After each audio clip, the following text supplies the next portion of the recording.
Yebo ingane zayithi plus phela lapha nakuphakela umthakade njengoba ihambela ezindleni kezomsakazo Ukhozi FM ehleleke noSesimroza Buthelezi kanye ke noza kwabo ngingathi ke ebilandisa ke malunga ke ne foundation ke abeqale kona ke lonyaka ombe ke makuphela kunyaka odlule ethi ubonsizo foundation lapha bethi impela ke bakline ke wona ke amadolobha basusa ke abantu ke bokufika ke abangena amaphepha nabathathe ke imisebenzi yabantu ke abala eSouth Africa njengonokudayisa ke emgaqweni nokuvula ke iziphaza shop kanti ke ingane zothi impela beselandisa ngendlela ke yabo ke labo bebelibangisa khona ke Eastern Cape endaweni ke yase East London ke eGombo kanti ke ingane zothi impela uthi abantu ke bangakhathazeki kakhulu ukuthi ke mangabethi ke basuse ke ishangani ke endleleni abaqondile ke kubemi ke balana ke nabazinze ke eLimpopo nakoTzanini bafuthi ke ngaphandle basikhuluma kakhulu ke ake ngitshele yona le nkulumo ke kaphala umthakathi phana ezindleni ke zomsakazo ko Ukhozi FM ngenizwele ecubeka echaza ke ngalo ke loludaba Mboka ndabandaba siyakubingelela emsakazweni Ukhozi FM. Kodwa mntana. Naziya.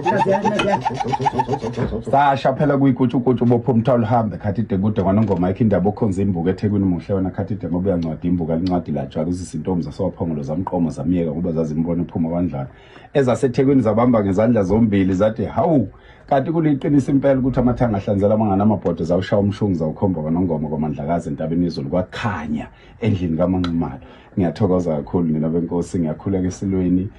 samabandla indlula mithi yamakhosi yena ongangokujula kolwandle yena ongangeyintaba zakhe zonke indlula mithi ehla kwezindi ihlahla ngikhuleka enkosini yakithi kwamandlakazi ngikhuleka enkosini inhlathi kaMathandela oyamsongo wensimba ibeke ekhanda khona amagwalezo ombalekela ngiyakhuleka ndabezitha ngiyakhuleka lapha eBhanga noma nabantwana bonke basemvulamlomo ngikhuleka enkosini yakithi eMathini ngibingelele ngenkulu inhlonipho nenjabulo kunina abasakazi nabaphathi bomsakazo nonke Limpopo province ikulalele mfowethu koTzanini kophutha lichaba kuphi balelele njengamanje bathi bafisa ukuzoza ukuthi yini le oyenza kwanongoma NND yabo bafisa ukwazi ukuthi nami nawe dali lapha kwanongoma wahlanza idolobha ulihlanzelani idolobha uthi obani okufuneka bahambe obani ofuna basuka obani ofuna basondela Shenge nomfowethu nomphakathi wonke wakithi ulalele ngiyabingelela futhi ngenkulu injabulo nentobeko kubantu bakithi kwanongoma abangeseka ngendlela eyisimanga ngiyabathanda bayangithanda bayangikhombisa uthando Mroza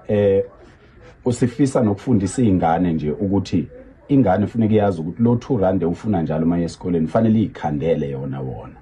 manje ke ngoba sithi nje silungise amadolobha sifuna kubuyele lokho okulula akade kwenzeke emakhaya umama efundisa izingane ngokudayisa ubhatata kungabe uNSFAS uyafika izingane beyifunda ngemali kaMama ohlele etafuleni odayisa ama-apple odayisa amagwava makuyisikhathi samagwava namhlanje uthola indoda kuthiwa isuka le kude kabi eqamazwa u7 izodayisa nje amakinati izodayisa iTick Sweet into edayiswa ingane esikole iTick Sweet namakinati izinto ezidayiswa izingane zesikole zifunda ukunakekela umnotho zifunda ukuphatha imali ingaphiwe ingane imali ayiphiwe ingane imali ingane iyafundisa ukuthi imali ikhandwa kanjani so ke isisilwa leyo nto leyo ukuthi ake kubuyele nje kube umuntu nje odayisa inwele lezi nifake emakhanda eShenge kufanele kube umuntu oyintombazana walapha eSouth Africa noma ke sekungaba umuntu wesilisa kodwa ke akube umuntu wala eSouth Africa ngoba ulala namalini umuntu odayisa inwele umuntu osuke eKhongo kude kangaka uma edayisa inwele ulala namalini uma ngabe kufanele ekhaya lo muntu usebenzisa malini so akulona iqiniso ukuthi laba abantu basuke bedayisa lamakinati akusile iqiniso ukuthi basuke belungisa lamafoni abawalungisa lapha emgwaqweni ofice beke khona i-green zamafoni ezifileyo Uthini nje kuwe mhlonishwa mangabe ususebenze waba negalelo elingaka ikakhulukazi mawusuzwa ke osomabhizinisi ke manje bese endaweni yakwaNongoma bethi yazini usebenzile mhlonishwa futhi ke yini osuyibone suushintsho kubona ngomsebenzi wegalelo lakho lokuthi akusuka abathize kusala abantu basekhaya abantu bayathoza kakhulu futhi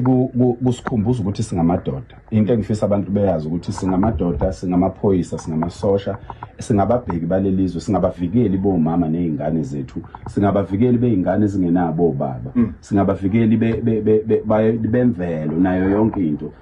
yithi esazi ukuthi amakhosi ahlonishwa kanjani manje ke yithi okufanele sisukume singalindi singasho ukuthi amakhosi awasho ngoba amakhosi ngeke akwazi ukuthi hambani niyokwenza ukuthi singamadoda inkosi makuthiwa iyabusa isuka iphethe amadoda akwazi ukubona intiza lapho ukuthi lento iyingozi ebese lawo madoda eyivimba. Amadoda ayiwona abonayo ukuthi nakho kuzobonakala endaweni asukume ahamba yobika enkosini esewenzile umsebenzi. Asingalinda amakhosi, abantu abasondele sibuyelene ezintweni zethu nje besondela abantu ezintweni zethu sibumbane njengoba ade ngizwe nje bekhala abanye bethi manje mashangane akhona wekolimpopo badubala shenge. Asisho lawo mashangane thina amashangane akhona eMozambique. Amashangana kulelizwe ayikho into ayonayo. Amashangana akolimpopo ngabafowethu siyazana nabo sisebenza nabo sina yonke kodwa bakhona laba basuka koMozambique abafika ngendlela engekho emthethweni labo bantu esiqondisa kuba isiZulu ke asihlukanisi. Sicela ukuxolisa kulabo abalapha koZanini nalapha kolimpopo ukuthi bezizwe ngathi nabo mhlambe sebeyahlaseleka cha. Asiqondile bona kodwa ke isiZulu asehlukanisi nanokuthi futhi abantu ake beyeke ukutetema nje belokhu benaka izinto ezincane mkhulu kabi lo msebenzi esiwenza ukuthi umuntu angayocinga ichashaza elincane entweni eziyikhulu. Ngibheka la uma sibuka ngapha kuGombo nibonakala nifika qathatha sabona iMarch and March sabona kusuka abantu kuma province ahlukahlukene kuyifundazwe ezihlukahlukene bonke bethi ake sihambe siye ekhaya bonke abantu bebethi siye ekhaya sihambe siye ekhaya siyothi sesifikile sizobamba impi sizosho ukuthi noma saganela kwenye indawo noma saphuma kwathiwa asambe siyokwakha kwenye indawo kodwa kusekhaya la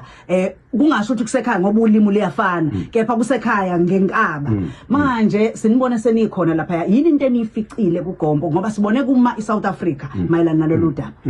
Inkomba enkulu nje uNkulunkulu akhombise ngayo ukuthi abantu base South Africa sebeyadinga ukuhlangana wonke lama province awu9 ayadinga ukuhlangana lekelele bona laba baholi abaphethe izwe ngoba lokho esikwenzayo ukulekelela bona abaholi. So ke uma ngabe ukuthi abantu bakwazi ukuhlangana kanjeyana behlanganele ukuthi hawu ngoba phela igama elithi inkosi lapha kwaZulu igama elikhulu kabi. Manje masizwa kuthiwa kunenkosi okungeyona yakulelizwe ebekwa endaweni enamakhosi akithi amakhosi amaXhosa amakhosi amampondo